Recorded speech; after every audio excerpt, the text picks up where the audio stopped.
मशाल न्यूज, जन जन की आवाज। मैं हूं आफ्ताब इरफान। बावनवाड़ी में आयोजित कांग्रेस कार्यकर्ता सम्मेलन में जिले की कांग्रेस की राजनीति में कई समीकरण बदलते बनते नजर आए।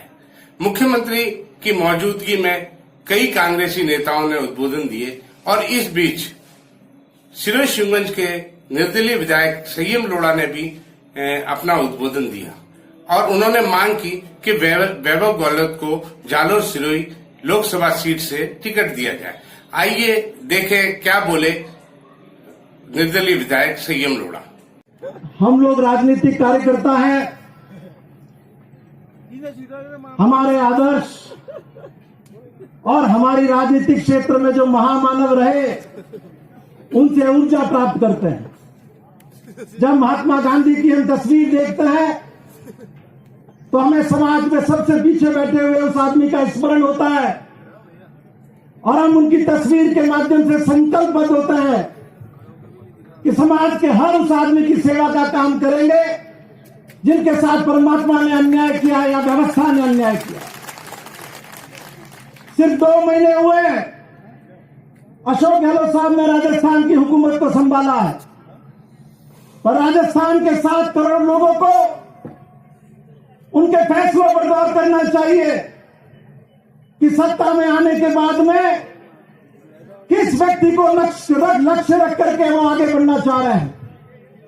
भारतीय जनता पार्टी की सरकार ने सत्ता संभालते ही सबसे बड़ा पाप किया था कि बीपीएल परिवारों का 1 रुपए किलो का गेहूं बंद कर दिया।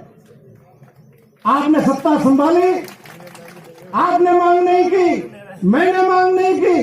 आपको ध्यान में था कि राजस्थान के गरीब आदमी का गला भारतीय जनता पार्टी ने किस तरीके से घोटा है।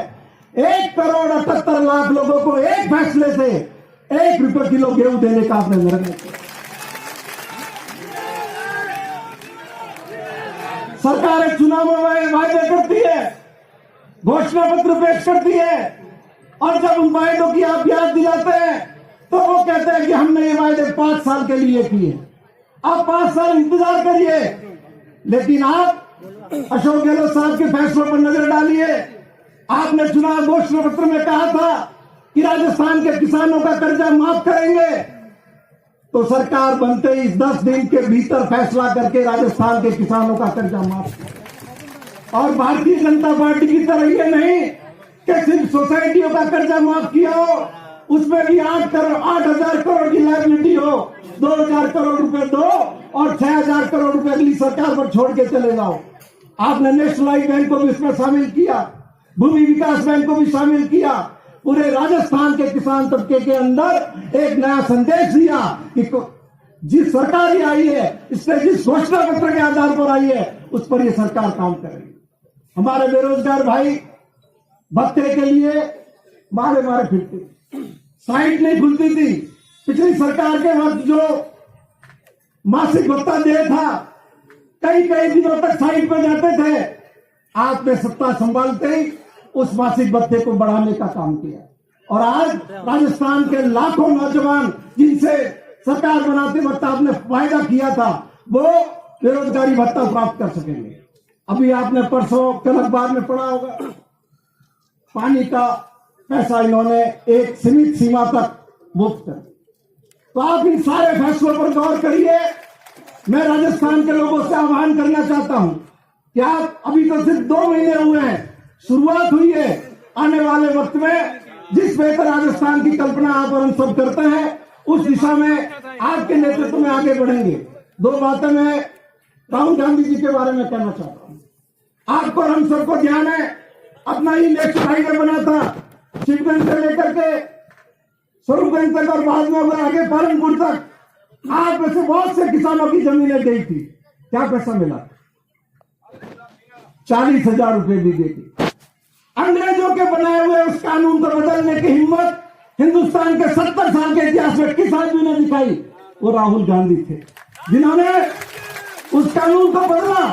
और भारतीय जनता पार्टी की सरकार आने के बाद प्रधानमंत्री नरेंद्र मोदी ने 3 बार ऑर्डिनेंस ला करके उस कानून को खत्म करने का काम किया, किसानों को गला घोटने का काम किया। लेकिन वो राहुल गांधी जी थे जो पार्लियामेंट में इस बात पर अड़े रहे कि इस कानून को हम खत्म नहीं होने देंगे, और हार करके इनको हथियार डालने पड़े और आज भी वो कानून कायम है। अभी 32 नाला के मामले में जो आदिवासियों को पैसा मिला है, आप में से तो बहुत से लोग उस इलाके से आए, घर में गाड़ी आ गई है, घर में ट्रैक्टर आ गया है उस पैसे से। लीलाराम जी ग्रासिया दिख रहे हैं मुझे सामने बैठे हुए। तो इन परिस्थितियों के अंदर लोगों को आगे बढ़ाने का काम कर रही है। लेकिन माननीय मुख्यमंत्री महोदय, मैं कुछ बातें आपके ध्यान में लाना चाहूंगा।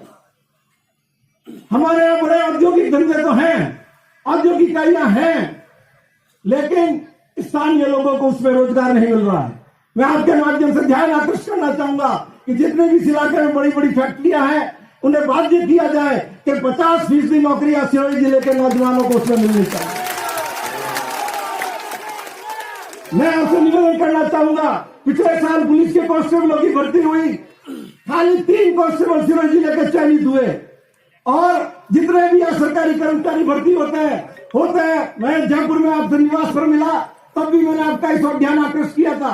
लगते हैं और तबादला करवा के अपने जिलों में चले जाते हैं, हम वहीं के वहीं खड़े रह जाते हैं। इसलिए मैं आपसे विनती करूंगा कि सरकारी नौकरियों में भी जो सिरोही जिले के मूल निवासी है उनको प्राथमिकता दी जाए, चाहे आप मूल निवासियों को बोनस अंक दे, जिससे स्थानीय लोगों का इसमें चयन हो सके। किसानों की 2 बातें मैं आपसे निवेदन करूंगा। 2017 में खरीफ की फसल बर्बाद हुई, आदान अनुदान का अप्रैल 2017 में, अप्रैल 2018 में 106 करोड़ रुपए आया। सिरोही का जिला प्रशासन 6 महीने तक पैसे को लेकर बैठा रहा, सिर्फ 20 करोड़ रुपए बांटे।